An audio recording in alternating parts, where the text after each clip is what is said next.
Useless, तो useless समझ के उसको फेंक दिया गया। बात समझ में आई कि नहीं है? वो जमीन में पड़ा हुआ है।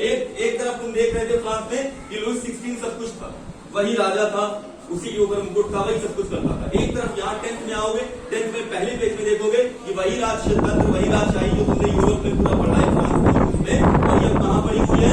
जमीन में पड़ी। वो लाइन खड़ी हुई है, लाइन के नीचे क्या पड़ा हुआ है? जमीन में कचरा। वो जमीन का कचरा कुछ और नहीं है, वो राजतंत्र है, राजशाही, एरिस्टोक्रेसी। बात समझ में आई कि नहीं है? क्यों? क्योंकि वहां अब लोग आजाद हो चुके हैं, वैचारिक कौन था? लोगों के अंदर जो भिन्नता थी, यानी जो डिफरेंसेस थे, किसमें बदल गए हैं? यूनिटी में बदल गए। यूनिटी में इसलिए बदल गए हैं क्योंकि उनके अंदर राष्ट्रहित या राष्ट्रप्रेम की भावना आ गई है ना। यही तो कारण है। कारण क्या बना? नेशनलिज्म। जो लोग जुड़े, जो यूनिटी उनके अंदर आई, वो कारण क्या था? नेशनलिज्म। बस समझ में आई कि नहीं आएगा? ठीक है, और समझ में ये चीज। अब नेशनलिज्म इन यूरोप में एक टॉपिक है। आज एक और टॉपिक बना देता हूँ। एक टॉपिक हमने कौन सा रखी है? पहले पेज की पहली पिक्चर। एक दूसरे टॉपिक पर किसी पास भी किताब नहीं है क्या?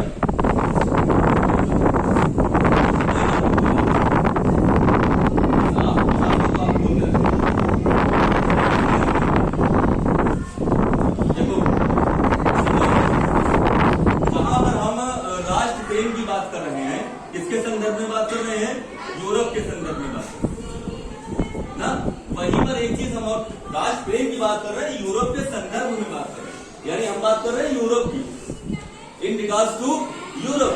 ठीक है ना? यूरोप के संदर्भ में जहां पर हम बात करेंगे, वहां पर एक और चीज हम देखेंगे। ये जो हम बार बार आइडिया, विचार, वैचारिक मतभेद जो नाम ले रहे हैं, इनमें बहुत बड़ा रोल है जर्मनी का। किसका रोल है? जर्मनी का। जर्मनी जानते हो एक कंट्री है ना, वहां के लोग जर्मन होते हैं, जर्मन लैंग्वेज बोलते हैं, यूरोप में ही है, फ्रांस के अगल बगल, पीछे वेस्ट में, फ्रांस के वेस्ट में, फ्रांस के नॉर्थ में आयरलैंड, स्विट्जरलैंड के सब आ जाएगा, फ्रांस के वेस्ट में जाओगे, क्या आ जाएगा? जर्मनी आ जाएगा। ठीक है, ऐसे समझाएंगे ज्योग्राफिकल। ठीक है, अब जर्मनी में क्या है? जर्मनी वो जमीन है, जर्मनी वो बेस है, जर्मनी वो बेस है जहां से यूरोप की फिलॉसफी, यानी यूरोप का पूरा विचार निकलता है, यूरोपियन विचार जिसको हम बोलते हैं। यानी यूरोप किस तरह से क्या कर रहा है? विचार को उत्पन्न कर रहा है, लोगों के मन में क्या डाल रहा है? भावना डाल रहा है। किस चीज की भावना?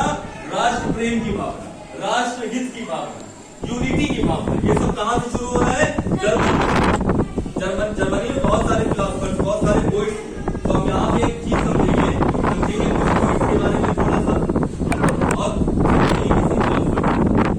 ठीक है, अब पोइट्स और फिलोसफर्स को जब हम समझेंगे, समझा दें, उसके बाद एक चीज बता दें जो आएगी आगे। इसको समझने के बाद हम आएंगे एक नए टॉपिक पर, जिसको हम कहते हैं, इंग्लिश की एनसीईआरटी में लिखा होता है रोमांटिसिज्म। क्या लिखा होता है? रोमांटिसिज्म।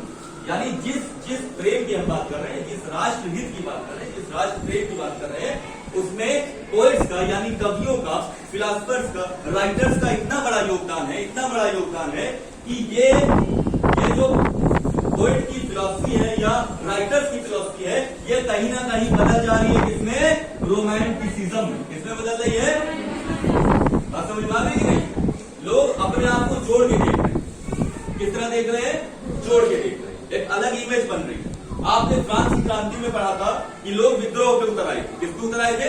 विद्रोह ना, फ्यूडल लॉर्ड्स के घर को जला दिया था, सारे नागोमेंट को जला दिया था, ये सब याद है? विद्रोह कर रहे थे, लड़ाई कर रहे थे, बहुत सारी डेथ हो गई कि नहीं हो गई? अब यहाँ पर कहानी चेंज हो जाएगी। फ्रांस के बाद जब फ्रांस में दूसरी क्रांति आएगी, तो क्रांति के बाद कहानी चेंज होगी।